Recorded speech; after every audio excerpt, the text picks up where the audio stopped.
شیخ عبدالفتاح ابو غدہ متوفہ 1417 سنہ ہجریہ بلند پایہ عالم تھے، چوٹی کے محدث تھے، بے بدل فقیہ تھے، ملٹی ٹیلنٹڈ ملٹی ڈائمنشنل شخصیت کے حامل تھے، لیکن بالخصوص حدیث اور فقہ میں آپ کا پایہ بڑا بلند تھا۔ نامی گرامی علماء آپ کے علم و فضل کا اقرار کرتے ہیں، آپ کی تعریف میں رطب اللسان نظر آتے ہیں۔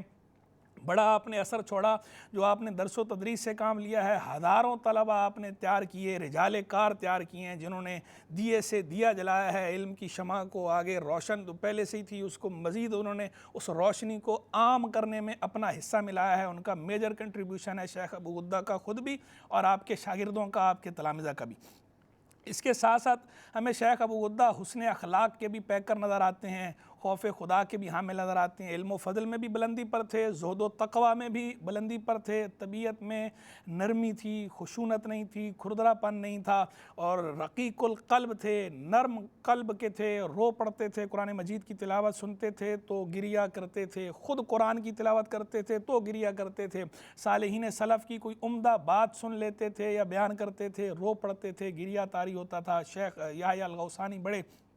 شیخ الغوثانی بڑے عالم ہیں، وہ کہتے ہیں کہ ایک سے زائد مرتبہ ایسا ہوا کہ میں نے آپ کے سامنے قرآن کی قرات کی تو میں نے دیکھا آپ کی آنکھوں سے آنسو رواں ہیں، آپ رو رہے ہیں۔ اسی طرح خشونت بھی مزاج میں نہیں تھی، کھردرا پن نہیں تھا، مناسب خوش طبعی بھی کیا کرتے تھے، بچوں کے ساتھ بھی کرتے تھے، گھر میں بھی اچھے تھے، باہر بھی اچھے تھے، اور جب گھر والوں کے ساتھ بھی خوش طبعی سے پیش آتے تھے۔ آپ کی جو ایک بچی تھی صاحبزادی، جب وہ چھوٹی تھی تو ایک مرتبہ جب گھر والوں کی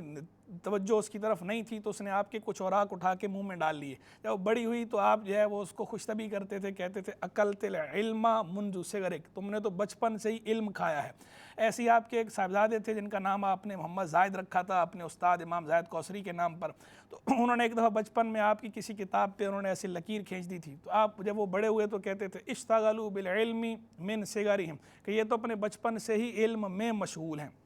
خوش طبعی فرمایا کرتے تھے، اپنے اساتذہ کا بہت احترام کرتے تھے، بڑوں کا بہت احترام کرتے تھے۔ آپ کے ایک استاد تھے شیخ مصطفیٰ زرقا، نامی گرامی فقیہ ہیں، المذکر الفقی علام ان کی کتاب مشہور ہے، اس کتاب پہ بڑی مشہور کتاب ہے، بڑا اس سے فائدہ اٹھایا ہے علماء عصر نے۔ تو شیخ مصطفیٰ زرقا کو جب آپ ملا کرتے تھے تو 70 برس کی شیخ ابو غدہ کی اپنی عمر تھی، لیکن 70 برس کی عمر میں بھی آپ آگے بڑھ کے استاد کے جوتے اٹھاتے تھے، اور کہیں جاتے تھے تو وہ جوتے خود اٹھا کے رکھتے تھے، وہ حالانکہ روکتے تھے لیکن آپ پھر بھی احتراماً تعظیماً تکریماً جو استاد کے جوتے اٹھا کے رکھتے تھے، حالانکہ آپ کے اپنے شاگردوں کی ایک کھیپ تھی، بڑی تعداد تھی اس وقت، اور آپ خود ایک بڑے مرتبے پر فائز تھے اس وقت، لیکن اس کے باوجود اپنے استادوں کا احترام کرتے تھے۔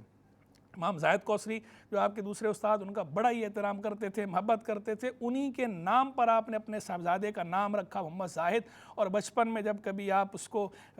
کھلاتے تھے، لوری دیتے تھے تو کہتے تھے مسموک یا ولدی محمد زاہد ابو غدہ الکوثری، میرے بچے تیرا کیا نام ہے؟ محمد زاہد ابو غدہ الکوثری۔ استادوں سے محبت کرتے تھے اور خود تواضع انکسار سے کام لیتے تھے۔ آپ کے اپنے شاگرد یا دیگر معتقدین اگر آپ کا ہاتھ چومنے کی کوشش کرتے تھے، آپ اپنا ہاتھ کھینچ لیتے تھے، اور خود جب آپ ملتے تھے ائمہ کو، بڑے علماء کو، کبار علماء کو اور اپنے اساتذہ کو، تو آپ ان کا آگے بڑھ کے دست بوسی کرتے تھے، انہیں گریس دیتے تھے، ریگارڈ دیتے تھے، رسپیکٹ دیتے تھے، ان کو عزت اور تکریم سے پیش آتے تھے، لیکن خود تواضع انکسار سے اگر کوئی آپ کے ہاتھ چومتا ہاتھ کھینچ لیا کرتے تھے۔ اللہ تبارک و تعالی شیخ عبدالفتاح ابو غدہ کی تعلیمات سے اور تالیفات سے ہمیں کما حق کو استفادہ کرنے کی توفیق رفیق مرحمت فرمائے۔